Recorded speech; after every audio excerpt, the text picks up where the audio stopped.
우리가 이와 같은 하나님의 계획하심을 개인적으로 생각할 때, 믿을 때는 작정이라고 하는 표현을 씁니다.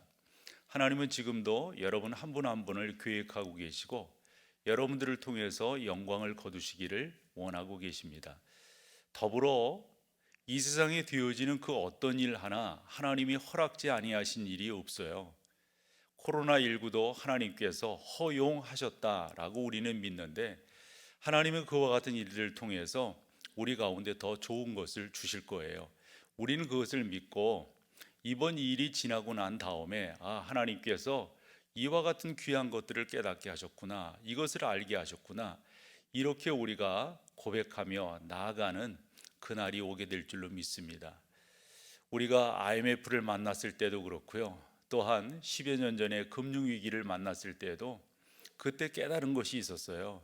그 깨달음은 다름이 아니라 우리를 교만으로부터 온전한 하나님을 의지하는 신앙으로 만드셨다라고 하는 겁니다.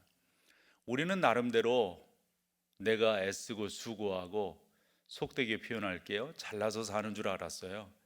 그런데 이와 같은 환란의 바람이 불어제끼면서 깨닫게 되는 게, 이게 나로부터 되는 게 아니로구나, 내가 한다고 되는 게 아니로구나, 모든 생사 여탈권은 하나님이 쥐고 계시구나, 이런 거 깨닫는 거거든요.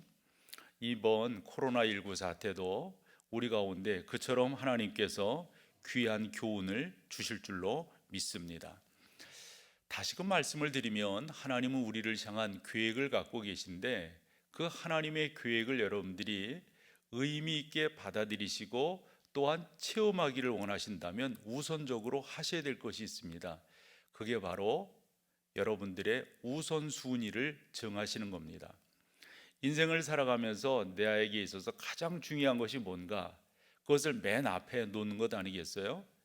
여러분에게 누군가 질문을 할 때 당신에게 우선순위는 뭡니까? 어떤 거예요? 라고 물을 때 여러분들은 뭐라고 답을 하실지요?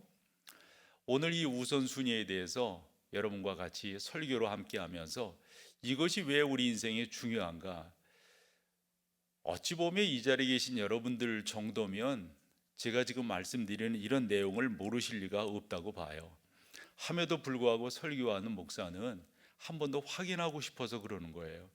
다 여러분들이 그렇게 사시겠지만은 서로 확인하고 공유하면서, 그렇구나, 내가 제대로 살고 있구나, 이렇게 서로 간에 주 안에서 위로가 되고 격려가 된다면 이보다 더 귀함이 어디 있겠습니까? 저는 살아가면서 중요한 성경 구절 몇 군데가 있지만 그 중에 하나를 꼽는다면 오늘 본문이에요. 마태복음 6장 33절에 너희는 먼저 그의 나라와 그의 의를 구하라, 그리하면, 너희는 먼저예요. 너희는 먼저. 우리가 먼저 해야 될 것이 뭘까요? 우리는 먼저 무엇을 결정하고 무엇을 우리 가운데 세워야 할까요? 외람되게 말씀을 드려본다면, 신앙생활을 하고 계시는 분들 가운데 교회 예배에 정기적으로 출석을 잘하고 계세요. 아마도 헌금도 잘하고 계시다고 봐요. 그런데 그분의 삶 속에 우선순위가 뭡니까? 라고 여쭈었을 때 의외의 답을 갖고 계신 분들을 보게 된다고요. 교회는 참여하고 있는지 몰라도 성경적 관점의 우선순위가 아니라 일반적 관점의 삶의 가치들을 갖고 사는 것을 볼 수가 있어요. 뭐니 해도 돈이 최고 아닐까요? 그럼요, 건강이 중요하죠. 다른 거 있겠어요? 출세하면, 성공하면 모든 게 다 용서가 돼. 이러면서 일반적으로 사람들이 살고 있는데, 성도 여러분 가운데도 그러시다고 한다면 이건 있을 수 없는 거라고요. 해서 저는 한 번 더 여러분들과 내 삶의 우선순위가 뭔가, 이런 부분들을 나누면서 이것이 바로 우리로 하여금 거룩한 삶을 살게 하는 중요한 잣대가 되는 것이니까요. 그렇게 여러분들을 오늘도 권면하고 격려해서 하나님의 사람들로 세워나가는 것, 이것이 바로 목사인 제가 해야 될 일이니까요. 저는 여러분들을 그렇게 세우기를 소망합니다. 한 세 가지로 말씀을 드리려고 하는데, 그 첫 번째가, 먼저 우리가 정리하고 가야 될 것이 있습니다. 우선순위, 이걸 다르게 표현하면 가치거든요. 내가 중요하게 여기는 가치가 뭔가, 이것을 여러분과 좀 나눠보기를 소망합니다. 아까 읽었는데 잠언 3장 5절에 너는 마음을 다하여 여호와를 신뢰하고 내 명철을 의지하지 말라. 이거 솔로몬이 한 말이거든요. 솔로몬은 여러 면에서 경험이 많은 사람이기 때문에 또 누구보다도 지혜가 많았잖아요. 그래서 뭐 에티오피아라든가 그 당시 주변 국가들이 요즘 워런 머핏과 점심 한번 하면은 뭐 수많은 돈을 내면서 점심을 한다면서요. 아마 그 당시에 솔로몬이 그러지 않았을까 싶어요. 왜냐하면 사람들이 솔로몬을 만나러 올 때 바리바리 싸가지고 왔거든요. 귀하고 좋고 뭐 이래야만 만나줄 수 있다고 생각. 그 정도로 솔로몬은 나름대로 지혜가 있다고 생각했고 자기 나름대로 똑똑하다고 생각을 했어요. 한데 어느 정도 지나고 난 다음에 깨달은 것이 있었어요. 이게 아닌데, 이게 아니잖아. 나 헛살았네. 이런 식의 생각인 거예요. 모든 것이 헛되고 헛되니 모든 것이 다 헛되다. 사실 솔로몬이 아닌 다른 사람이 그런 말을 했으면 알도 못하면서 저런 말한다 이렇게 말할지 몰라요. 근데 솔로몬은 다 경험을 했잖아요. 그런 솔로몬이 뭐라고 말을 했다고요? 너는 마음을 다하여 여호와를 신뢰하고 내 명철을 의지하지 말라. 우리가 어려서부터 부모님들에 의해서 잠언 읽는 것을 교육받았었는데 잠언을 읽으면서 특별히 1장 8절이 뭡니까? 여러분, 지식의 근본이 뭐예요? 하나님을 아는 거잖아요. 근데 솔로몬은 사실 당신이 흔한 말로 왕성하게 살아갈 수 있는 그런 것들을 인정치 않았던 것 같아요. 하나님, 무슨 하나님? 그런데 알고 봤더니 하나님이 명철의 지식의 근본이라고 하는 것을 이 솔로몬이 알게 되었던 겁니다. 사랑하는 여러분, 저는 여러분들과 이와 같은 교회가, 즉 성경이 강조하고 있는 내용들로 공유하기를 소망합니다. 맞아, 나에게 있어서 무엇보다도 중요한 것은 하나님이야, 말씀이야. 하나님께서 우리 가운데 주신 삶의 가치들이야. 나는 이것을 버릴 수가 없어, 잊을 수가 없어, 뒤로 할 수가 없어. 세상이 이거 좋다고 하고 저거 좋다고 하고 다른 거 있겠어? 명예가치고 이런다고 할 때 아니야, 나는 하나님의 말씀이야, 하나님의 가르침이야, 하나님의 인도하심이야. 적어도 우리가 이와 같은 삶의 가치들을 갖고 살아가느냐 하는 겁니다. 우리 주님께서도 그런 말씀들을 여러 군데서 해주셨어요. 저는 성경을 보면서 이런저런 깨달음이 있는데 그 깨달음 중에 하나가 하나님 그분께서 하신 말씀이 가장 옳다고 하는 사실이에요. 새벽 시간마다 저는 조금 일찍 나와서 성경을 보잖아요. 그리고 여러분들과 같이 나누는데 그때마다 항상 감동되는 게 하나님의 말씀의 의미 때문에 그렇습니다. 그렇구나, 이것이 옳구나, 이것이 옳구나. 요 근제 요한복음을 보면서도 적지 않은 위로가 있었어요. 그 하나님의 말씀이 늘상 우리 가운데 역사하시니까 말이죠. 또 우리가 얼마 전에는 학개서를 보았어요. 학개서에 기록된 선지자 학개의 4편의 설교들을 쭉 살펴보면서 아하, 사람들이 왜 힘들어하고 어려워하는가, 왜 공고한 가운데서도 사람들은 기쁨을 누릴 수가 있는가, 이런 내용들을 우리가 살펴보았다고요. 오늘부터 신명기서를 이제 살펴보게 되는데 24장까지 쭉 보면 그 24장까지의 그 신명기서는 하나님의 사람 모세의 4편의 설교로 구성되어져 있음을 보게 됩니다. 그래서 1장 6절에서 4장 그 중간까지 이렇게 보면 첫 번째 설교가 그런 거예요. 하나님 그분이 우리 삶의 최고라고, 그 하나님이 우리를 이곳까지 인도하셨지 다른 뭐가 우리를 인도하지 않았다고. 여러분 어떠한 고백들을 하고 계시나요? 이런 말씀이 적절할지 모르지만 저는 그래도 어느 정도 이렇게 나이가 들어가면서 감사한 것 중에 하나가 내가 믿고 있는 신앙이 이게 옳은 거로구나, 이게 맞구나, 그렇구나, 내가 그래도 올바른 걸 붙들고 살아왔네. 목사인 제 입장에서 이런 고백을 적지 않게 한단 말씀이죠. 그 전능하신 하나님이 하신 게 옳으신 거예요. 그 하나님이 우리 가운데 귀한 것들을 행하셨으니까 말이죠.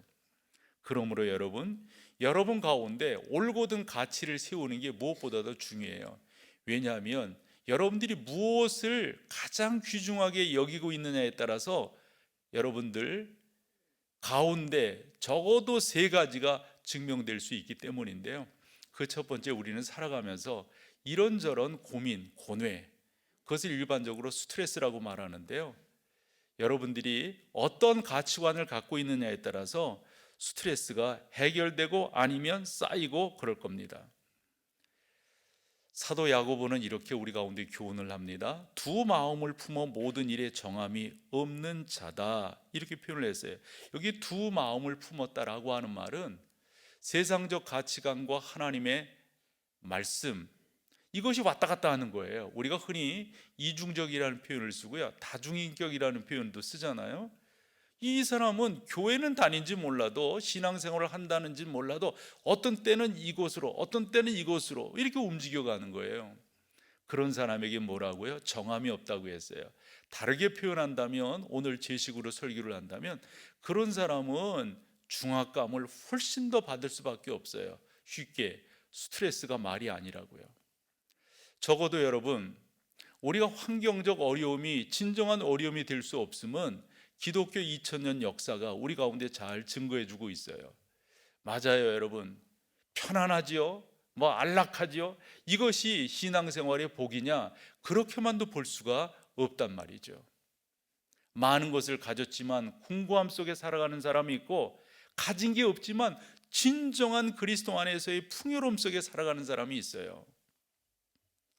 말인즉슨 여러분들이 무엇을 어떻게 결정하고 살아가느냐에 따라서 여러분 삶 속에 중요한 이 스트레스들은 영적인 의미에서 없어지게 될 것이고, 세상적인 의미에서는 쌓이게 될 거예요. 이것을 여러분들은 아마 체험적으로 아시리라 저는 믿어요. 이런 표현이 어떨까 싶어요. 저도 어떤 때는 덜컹덜컹할 때가 있죠. 이거 어찌하지. 그런데 있잖아요, 참 신앙이라고 하는 게 귀하고 좋고 감사한 것은 평안함이 생겨요. 평안함이. 작금의 현실 앞에 염려되고 걱정되고 두려워할 수 있는 조건이 얼마나 많아요. 사실 온통 다 염려거리예요. 온통 다.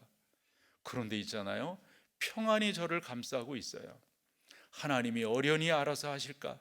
그러나 중요한 것은 내가 하나님 앞에 옳게 나아가는, 내가 하나님 앞에 고백하는 신앙만은 옳게 고백하며 나아가자. 그러면 우리 하나님께서 역사하실 것이다.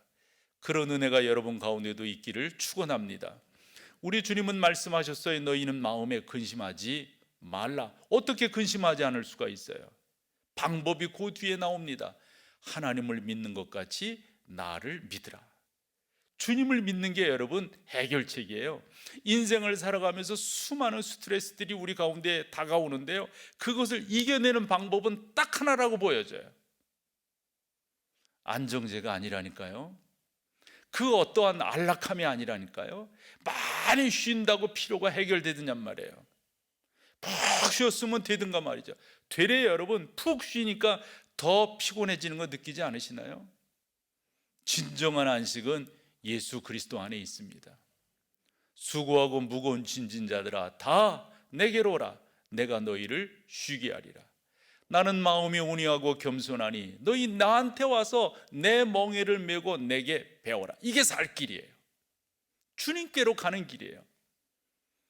우리가 요한복음을 읽을 때 요한복음 7장, 그 명절 끝날 우리 주님께서 외치시던 음성이 지금도 잔잔하게 남아있어요. 목마른 자들아 다 내게로 오라. 당시 사람들이 이렇게 하면 될 것이다, 이렇게 하면 될 것이다, 이 방법 돼서 수없는 방법들을 동원해서 살려고 했었잖아요. 그때 우리 주님 말씀하셨어요. 아니라고. 내가 길이라고, 내가 진리라고, 나만이 아버지께로 갈 수 있는 유일한 방법이라고. 염려하는 제자들에게 우리 주님께서 한 번 더 말씀하셨어요. 평안을 너희에게 끼치노니 곧 나의 평안을 너희에게 주노라. 누구의 평안이요? 예수 그리스도의 평안. 우리 주님은 십자가를 앞에 두시고도 그분은 평안을 누리셨어요. 수많은 사람들이 죽고 살고 하는 문제 속에 아웅다웅하고 있을 때 우리 주님은 나름대로의 안식을 누리셨다고요. 염려와 근심을 다 맡겨버리라. 이는 주께서 너희를 권고하심이니라. 우리가 그분께로 가면 그분을 우리 삶의 가장 우선순위에다가 두면은 어떠한 역사가 일어나는가 말씀드려요. 스트레스는 사라지게 되고, 말씀드려요, 세상적인 것들은 쌓여요. 그러나 예수 그리스도 안에서 분명한 우선순위를 정하고 나아갈 때 그 전능하신 하나님을 경험하게 될 줄로 믿습니다. 더불어서 여러분, 온전히 우리가 주 예수 그리스도를 진정으로 고백하고 그 우선순위를 정확하게 정하고 나아갈 때 참 여러분들의 삶의 성공도 달라져요. 솔로몬을 계속해서 이야기하는데요, 잠언 4장 23절, 이것도 솔로몬의 작품이거든요.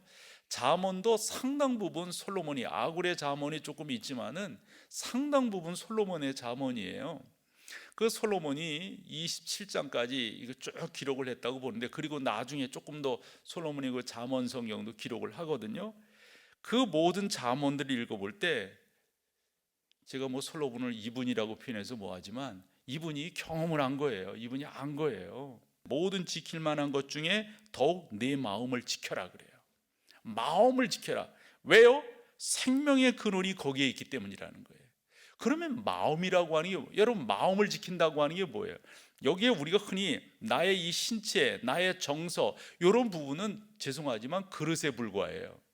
중요한 건 거기에 뭐를 담느냐예요. 뭐를 담느냐. 마음을 지켜라 라고 하는 말은 너의 삶의 가치가 뭐냐, 정말 중요한 가치로 여겨야지 그냥 일반적인 거 가지고 살려고 했다가는 된다 안 된다?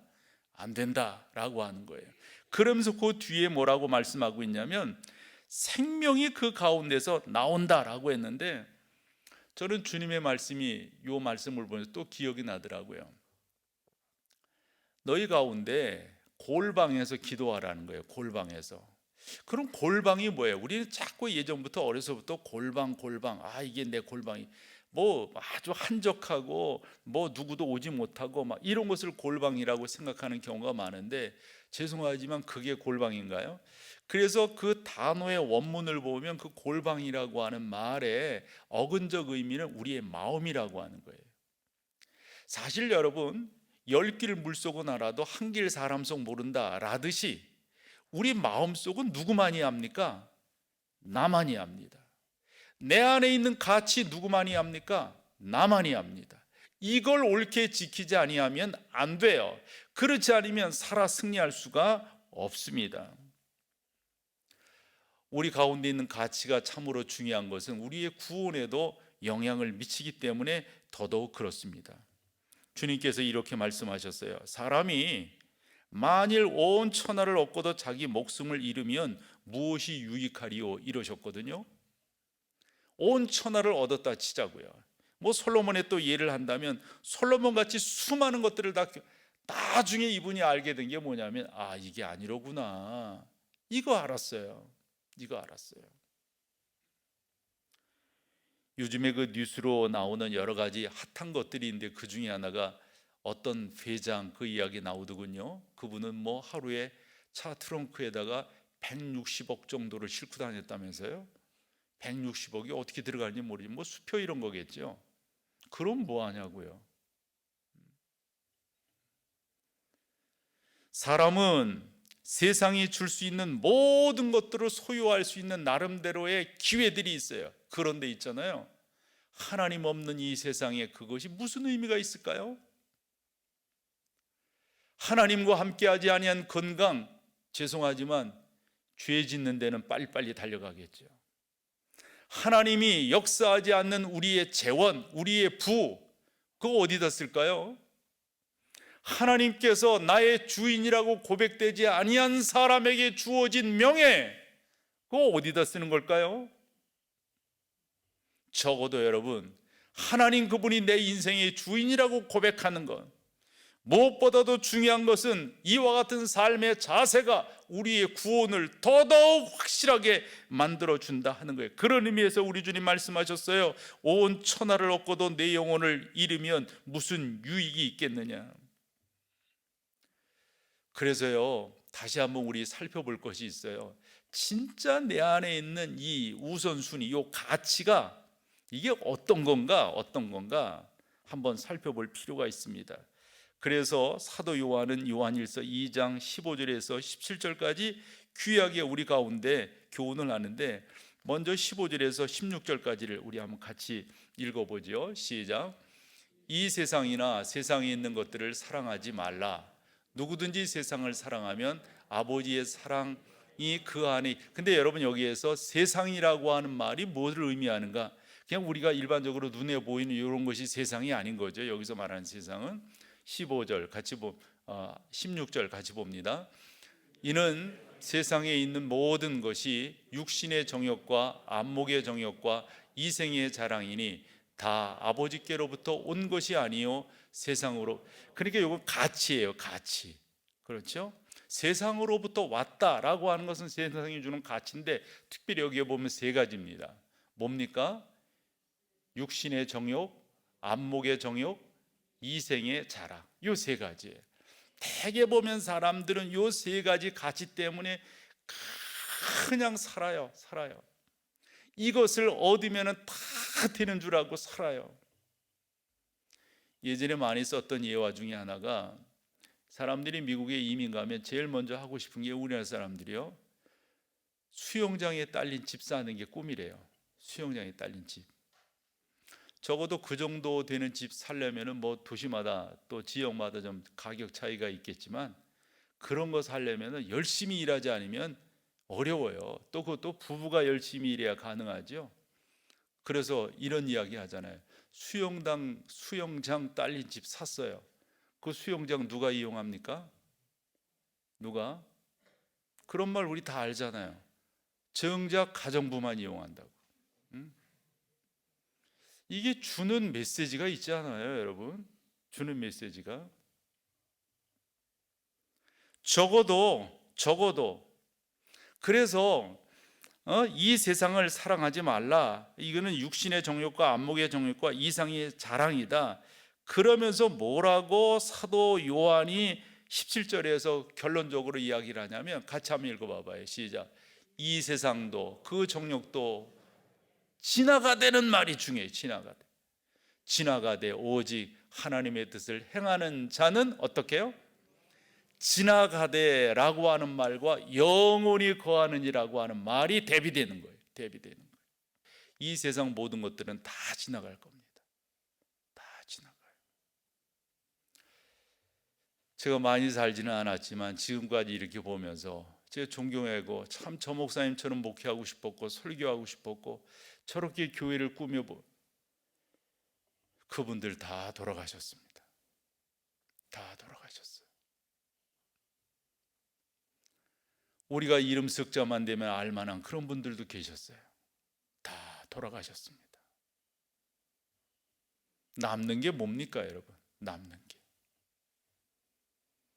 혹여 세상의 가치를 추구했다면 그 세상의 가치가 뭘까요? 다 지나갈 겁니다. 그러나 오직 영원한 것만이 남을 거예요. 영원한 것. 뭡니까, 여러분? 하나님의 뜻을 행하는 자. 이게 중요한 거예요.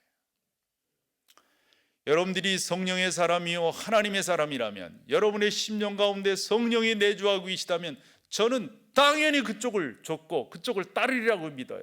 뭐를요? 영원한 것을 줬고 영원한 것을 따르리라고 믿어요. 성령의 사람이 아니라면 계속적으로 세상의 눈길이 갈 거예요. 세상의 가치에, 세상적 것에 자꾸 여러분들의 관심이 갈 거라고요. 필요 없는 것은 아닙니다. 필요합니다. 그래서 우리 주님도 너희는 먼저 이것 하고, 그렇게 한 다음에 하면은 이 모든 것들을 다, 이 모든 것이 뭡니까, 여러분? 우리가 일반적으로 살아가는 이방 사람들이 구하는 그런 거거든요. 먹고 입고 뭐 다 하고 하는 그런 것들. 우리가 이런 부분들을 다시 한번 살펴보는 것이 무엇보다도 중요합니다. 왜 이런 것들을 우리가 살펴보아야 되냐면, 이 세상적 가치라고 하는 것은 너무도 세상에 뿌리를 받고 있는 거예요. 누가복음 8장에 가보면 우리 주님께서 씨 뿌리는 비유를 하시는데 그 중에 가시떨기 가운데 뿌려진 씨가 있었어요. 근데 이 씨는 조금 자라다가 없어지거든요. 못 자라요. 이유가 뭐라고요? 보여줘 볼래요? 이유가 뭔가? 가시떨기에 떨어지는 것은 말씀을 들은 자이나 지내는 중 뭐죠? 이생의 염려와 재물의 향락에 기운이 막혀 온전히 결실하지 못한다.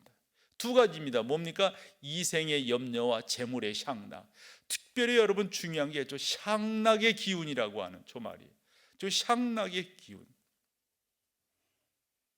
너나 할 것 없이 우리는 성령이 지배하지 않으면요, 말초적인 것에 끌리게 되어져 있어요. 너무도 그런 쪽에 관심을 갖게 돼요. 그러니까요, 참 감사한 것은 성령이 나를 지키시고 성령이 나를 붙들어 주신다고 하는 게 너무도 귀하고 감사한 일입니다. 세상의 그 모든 것들을 보면 그렇게들 흘러가더라고요. 디모데 전후서도 참 의미가 있는 성경인데요, 하나님의 사람 바울이 믿음의 아들 디모데에게 요런저런 권면을 하는데, 특별히 디모데전서 6장 10절에서 뭐라고 말씀하냐면 돈을 사랑하는 것은 일만하게 뿌리가 된다 그랬어요. 근데 여러분, 여기서 돈이라고 하는 건 단순히 돈이 아니에요. 돈을 통해서 이루려고 하는 그것입니다. 돈이 나쁜 건 아니잖아요. 돈을 통해서 선하게 쓰시고 돈을 통해서 하지만, 돈이 일만하게 뿌리가 된다고 하는 것은 그 돈을 통해서 아마 그가 추구하려고 했던 세상적 가치들일 거예요. 돈을 통해서 뭔가를 자꾸 하잖아요. 근데 그와 같은 것들은 일만하게 뿌리가 된다. 우리가 어떤 가치관을 갖고 사느냐, 이게 무엇보다도 중요합니다.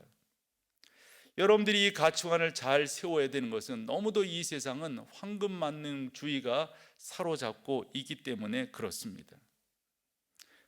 이거 어느 그 성경 연구가의 연구를 봤더니 예수님의 말씀을 100이라고 본다면 4분의 1 정도는 물질에 대한 교훈이다, 이런 그 나름대로의 그 내놓은 결과들을 볼 수가 있었어요. 그 예수님의 가르침 중에 누가복음 12장 15절에 보면 그들에게 이르시되 삼가 모든 탐심을 물리치라. 여기서 탐심이라고 하는 것은 이 물질적 부요함이에요. 물질적 부요함. 이걸 물리치라는 거예요. 사람의 생명이 그 소유에 넉넉한 데 있지 아니하다라고 말씀했습니다. 하니까 여러분, 다시 한번 우리가 마음을 잘 세워서 온전한 신앙 가운데로 들어가고 또 들어가는 게 무엇보다도 중요합니다. 필요 없는 것은 아닙니다. 그러나 그것이 우리의 삶의 우선순위에 있어서 앞에 있을 때 여러분들은 정말 귀한 것을 놓치게 되는 것이죠. 그것이 뒤로 가야죠. 자꾸 하나님 그분이 나의 삶의 가치가 되고, 하나님 그분이 나의 교훈의 모든 근거가 된다고 한다면, 이보다 더 귀한 것은 없으리라고 생각을 합니다. 솔로몬의 교훈을 하나 더 살펴봐야 되겠어요. 이 솔로몬은 누구보다도 부를 경험했던 사람이잖아요.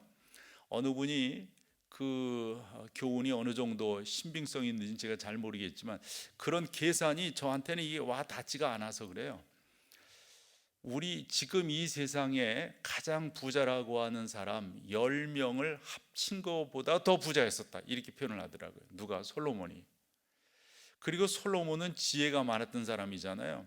그러면 에티오피아라든가 주변 국가에서 솔로몬을 만나기 위해서 정말 바리바리 싸들고 이렇게 솔로몬과 같이 하고 싶어서 이렇게 오고 그랬지 않습니까?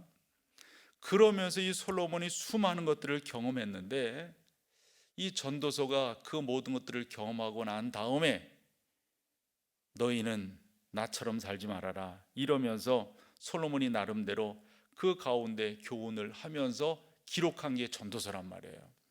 그 전도서 5장 10절과 11절 말씀을 보면, 먼저 10절을 읽어봐 보세요. 시작. 은을 사랑하는 자는 은으로 만족하지 못하고 풍요를 사랑하는 자는 소득으로 만족하지. 근데 여러분, 여기서 은이라고 하는 것은 지금 금속으로서의 은, 이게 아니라 그 당시는 은이 화폐로서 쓰였어요. 화폐. 그러니까 돈을 사랑하는 자는 돈으로 만족하지 못하고, 이렇게 의역을 해도 되는 말씀이라고 봐요. 풍요를 사랑하는 자는 소득으로 만족하지 아니하니 이것이 헛되도다. 헛되도다. 이런 표현을 써요. 그러면서 그 다음 절로 가보세요. 같이 읽어보죠. 시작. 재산이 많아지면 먹는 자들도 많아지나니 그 소유주들은 뭐를 즐기는 거예요? 많이 먹네. 이것밖에 즐기는 게 없다는 거예요. 많은 사람들을 유익하고 많은 사람들을 살리는 것이 의미 없는 것은 아니지만, 여기서 솔로몬이 말하려고 하는 것은 자꾸 싸우려고 하는 그러한 태도, 이 세상에 자꾸 싸우려고 하는 그러한 태도, 이것을 우리 가운데 교훈해 주고 있다, 그것을 지적해 주고 있다라고 생각합니다. 그러므로 사랑하는 여러분, 정말 여러분들이 무엇에 관심을 갖고 무엇이 여러분들의 삶의 우선순위에 자리 잡고 있는가를 한 번 더 살펴보는 게 무엇보다도 중요합니다. 언젠가 그 조그만 그 영상을 하나 봤는데, 그 최민수 씨가 나오는 그런 영상이었어요. 근데 제가 보는 게 맞는지는 몰라도 지금의 최민수 씨가 그래도 조용하게 저 정도 살 수 있는 것은 아마 그 아내의 힘이 아닌가 싶어요. 그 아내가 제가 조금 본 그 영상 가운데서도 딱 느껴지는 게 상당히 침착하고 지혜롭더라고요. 그러면서 이런저런 말을 하다가 자기 아버지를 떠올려요. 그리고 아마 결혼할 때 그 아버지 아마 그 찾아갔었던 것 같아요. 여러분들이 잘 아시는 대로 최무룡 씨 아닙니까? 그 찾아갔었는데 그때 그러면서 서로 이렇게 울컥하고 그러더라고요. 그 찾아갔을 때 아버지 최무룡 씨가 그 아들과는 서먹하게 살았던 그런 사이잖아요. 그 아들에게 그 한 말, 그 PD가 얼마나 그 말이 나름대로 자기도 느낌이 많았으면 그걸 몇 번 이렇게 그 에코를 넣어가지고 반복해서 이렇게 내놓더라고요. 그 말이 뭐냐면, 그렇게 서먹했던 아들이 결혼한다고 자기 며느리 될 사람, 그러니까 아내 될 사람 이렇게 데리고 찾아온 그 상태에서 한 말이에요. 얘야, 너는 나처럼 살지 말아라.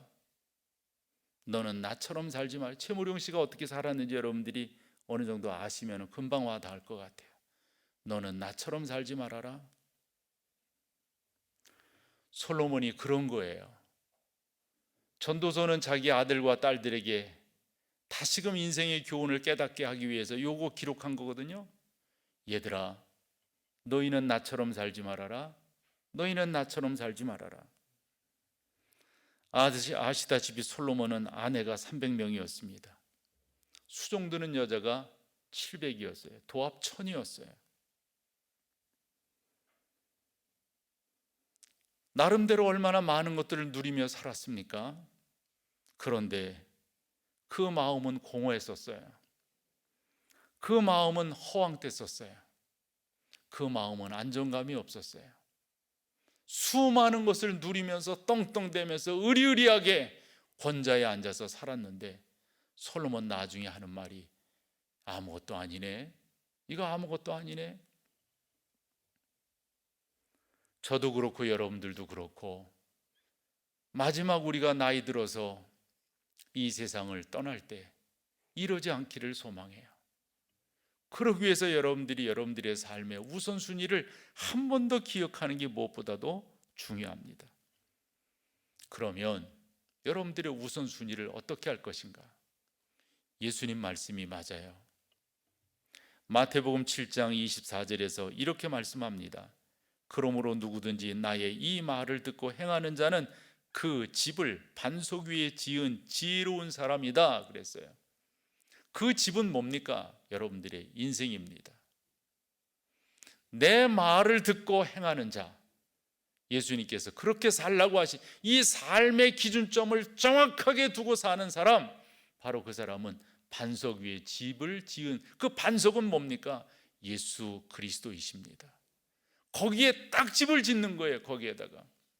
그래야만이 그 다음 절에 나오는 여러 가지 경우에서도 흔들리지 아니하고 세워질 수가 있는데, 그 다음 절 한번 보여주세요. 뭡니까? 비가 내리고 창수가 나고 바람이 불어 그 집에 부딪히지만 뭐라고요? 무너지지 아니하고 단단히 서 있을 수 있다. 왜요? 그 주초를 반석 위에다 두었기 때문에.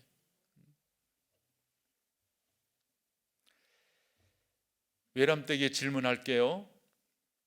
예수님 믿으셔가지고 손해보신 거 있으세요? 예수님 잘 믿었는데 여러분들이 해받은 거 있으세요? 하나도 없을 거예요. 예수님 잘 믿어서 복 받았지요. 저는 늘상 고백이 그거예요. 예수 잘 믿어서 제가 지금 이 자리에 있지요. 예수님 잘 믿는다고 하는 그 자체도 사실 나로부터 나온 게 아니에요. 하나님의 은혜예요. 저는 저희 교인들을 그렇게 이끌어가고 싶어요. 흔히 말하는 세상에서 유명한 사람은 못 된다 할지라도, 흔히 말하는 세상에서 혹여 그런 자리는 못 간다 할지라도, 그래도 나는 잘 살아왔다고, 그래도 나는 예수 잘 믿었다고, 그분은 나에게 한 번도 실망시키신 적이 없다고, 우리 그런 찬양하잖아요. 예수님 한 번도 날 실망시키신 적 없으시고 한 번도 실망시키신 적이 없으세요. 우리는 비 내리는 경험을 많이 해요. 창수를 경험한다고요. 바람이 불어제끼는 것들을 경험한다고요. 그러나 예수 위에 딱 서 있으면, 저는 그래요. 코로나19고 뭐고 간에 예전에 이런저런 일들 다 있었잖아요. 딱 있는 거죠. 딱 있는 거죠. 어느 날 수요일 날 예배를 드리는데 그 뭐예요? 그 경보 뭐라 그러지? 경보 사이렌, 화재, 이게 막 울리는데 교인들이 어쩔 줄 몰라요. 어쩔 줄 몰라요. 그 예배 드리다 제가 여기 앉아 있다가 나와 가지고, 그러면 어쩔 줄 몰라요. 그냥 속으로 나가시라고 그냥 앞다퉈서 나가더라고. 근데 참 섭섭한 건 나보고 나가자는 사람 한 사람도 없어. 자기들만 딥다 그냥 빨리빨리 나가고.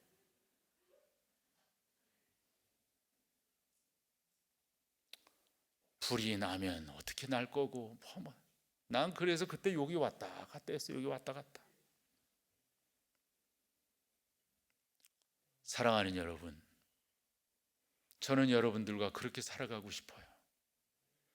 코로나19가 와서 예배에 제한이 있지만은, 또 제약이 있지만은, 그럼에도 불구하고 가는 거죠. 행정명령이 내려오면 잘 지키고 순응하고, 그러면서도 예배하며 가는 거죠.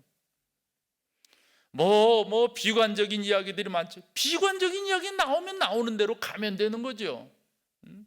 적어지면 적어지는 대로 가면 되는 거죠. 없어지면 없어지는 대로 가면 되는 거죠. 또한 회복되면 감사하며 회복되는 대로 가면 되는 거죠. 뭘 그런 것에 일희일비해 가지고 왜 그럴 수가 있습니까? 예수의 반석 위에 세워져 있기 때문인 줄로 믿습니다. 주님이 여러분들을 단단하게 해주실 거예요. 뭐를 만나든지 무엇을 경험하든지. 또 하나는 여러분 믿으세요. 하나님의 계획이 여러분들을 향해 있다고 하는 사실. 하나님은 나를 향한 계획을 갖고 계세요. 내가 그 계획이 뭔지는 모르지만 지나오면서 깨닫는 게, 이건 내가 온 게 아니에요. 이건 하나님이 하시는 거고요. 하나님이 역사하시는 거고. 헌금이 적어지면 적어지는 대로 살면 되는 거죠. 그거 가지고 내가 죽고 살고 할 게 뭐가 있겠어요? 우리가 죽고 살고 할 게 뭐가 있겠어요? 그대로 뚜벅뚜벅 가면 되는 거죠. 건축하시는 분이 이런 말을 했어요. 지붕을 얼마나 아름답게 만드는가는 중요치 않습니다. 단단하게 기초를 다지는 것이 무엇보다도 중요합니다. 지붕을 아름답게 만드는 것보다 중요하다는 말이에요. 어떻게든 그 집은 기초에 의해서 좌우가 되는 것이니까요. 저는 여러분들과 그렇게 나아가고 싶어요. 전능하신 하나님께서 내 인생의 주인이라고 하는 사실, 나는 그분이 나의 주권자라고 하는 사실. 전 늘상 여호수아서 1장 5절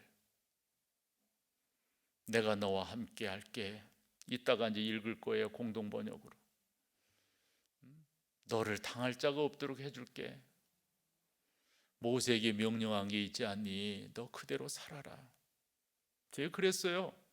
하나님, 제가 참 부족한데요, 도와주세요. 그렇게 살 수 있도록 도와주세요.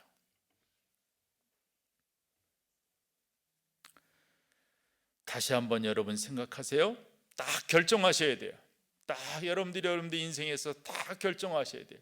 우선순위를 딱 정하셔야 돼요. 그러고 가는 거예요. 그러고 모세가 히브리서 11장 25절에 예로 본다면 도리어 하나님의 백성과 함께 고난 받기를 받는 것을 잠시 죄악의 낙을 누리는 것보다 어떻게 해요? 더 좋아했대요. 더 좋아했대요. 딱 가는 거예요. 딱 정해졌으면. 왜요? 체험했잖아요. 왜요? 경험했잖아요. 전능하신 하나님이 나의 삶의 주인이라고 하는 것을 경험했잖아요. 백범 선생께서 그의 일기에 이런 내용을 기록했습니다. 내 소원이 무엇이냐고 하나님이 물으시면 나는 서슴지 않고 내 소원에 대한독립이요 라고 대답할 것이다. 그 다음 소원이 무엇이냐고 하면 나는 또 우리나라의 독립이요 할 것이요. 또 그 다음에 소원이 무엇이냐고 세 번째 물어도 나는 더욱 소리를 높여서 나의 소원은 우리나라 대한의 완전한 자주 독립이요 하고 대답할 것이다. 동포 여러분, 나 김구의 소원은 이것 하나밖에는 없다. 내 과거의 70평생을 이 소원을 위하여 살아왔고 현재도 이 소원 때문에 살고 있고 미래에도 나는 이 소원에 달하려고 살 것이다. 독립이 없는 백성으로 70평생의 서름과 부끄러움과 애탐을 받는 나에게 세상에 가장 좋은 것이 완전하게 자주 독립한 나라의 백성으로 살아보다가 죽는 일이다. 나는 일찍이 우리 독립정부의 문지기가 되기를 원하였거니와 그것은 우리나라가 독립국만 되면 나는 그 나라의 가장 비천한 자가 되어도 좋다는 뜻이었다. 왜 그런가 하면 독립한 제 나라의 빈천이 남의 밑에서 사는 부귀보다 기쁘고 영광스럽고 희망이 많기 때문이다. 옛날 일본에 갔던 박재상이 내 차라리 개 돼지가 될지언정 외왕의 신하로 부귀를 누리지 않겠다 한 것이 그의 진정성이었던 것을 나는 안다.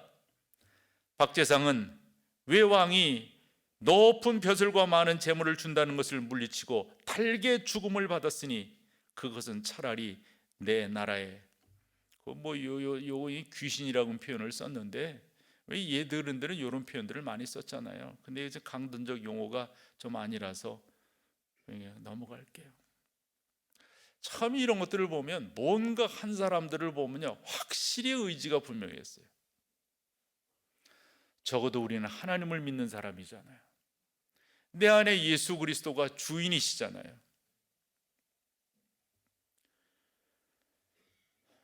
영구차는 유턴하지 않는다 라고 하는 격언을 알고 있어요. 장례식장에 가보면 염을 하잖아요. 시신이 옷는 입과 우리가 입는 옷에 차이가 있대요. 그것은 시신이 입는 옷은 주머니가 없다는 거죠. 뭐 더 이상 쌓고 담고 할 게 없으니까 말이죠. 저는 나이는 많지는 않지만 이제까지 지내오면서 깨닫는 것이 하나 있어요. 이 세상에 계속되는 것은 없다. 저는 지난번 대통령들이 그 감옥에 가는 그런 모습들을 보면서 우리가 앞서서도 다 그랬잖아요. 우리가 건국 이후에 평안한 적이 없었어요. 그때 기도가 되더라고요. 하나님, 요번으로 끝나게 해주세요. 요번으로 끝나게 해주세요. 다음번도 어떻게 될지 모르겠어요.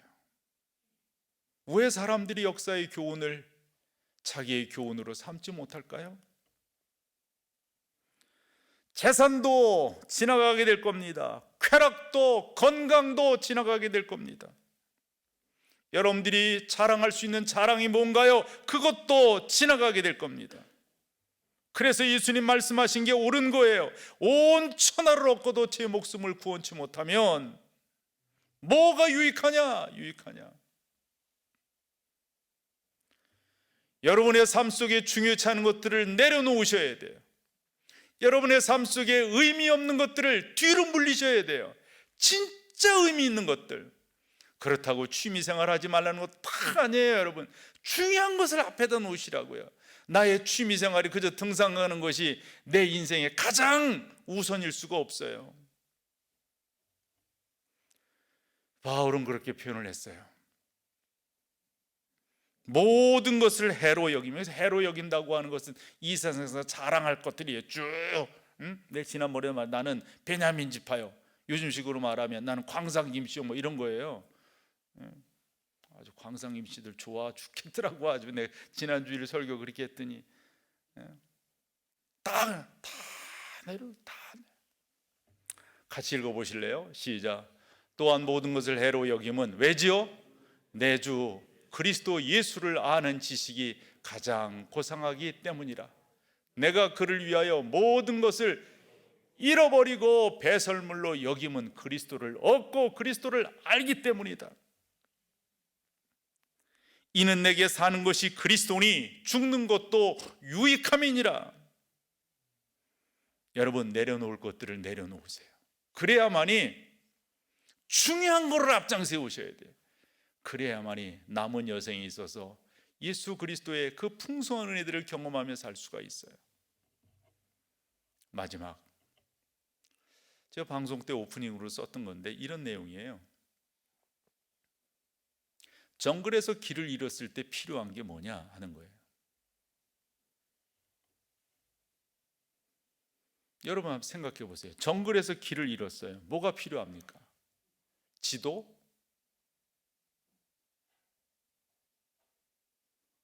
119? 전화? 내비게이션이 말을 들을까요? 정글에서? 뭐가 필요할까요? 그때 이것도 저것도 아니다 했어요. 뭐 답이라고 할까요? 그건 뭐냐면 그 정글을 샅샅이 알고 있는 그 지역의 추장이었어요. 우리는 내일을 알지 못합니다. 내일 어떤 일이 벌어질지 모릅니다. 우리의 인생을 그 누구보다도 완전히 알고 계시는 주 예수, 그분께 맡기는 그 길밖에 더 있을까요? 그분이 여러분들을 인도해 주실 줄로 믿습니다. 내 평생에 아무도 내 앞길을 막지 못할 것이다. 내가 모세의 곁에서 떠나지 않았던 것처럼 내 곁을 떠나지 아니하고 너를 버리지 아니하리라.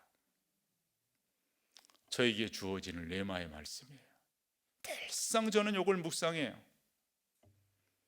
내가 너를 떠나지 아니하마, 내가 너를 버리지 아니하마, 내가 너를 고아와 같이 내버려 두지 않을 거란다. 나는 너희의 하나님이란다. 아멘. 주님 그렇게 도와주세요. 자리에 일어나셔서 마지막 찬양하고 헤어지겠습니다. 우리 주님만이 광대하십니다.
내게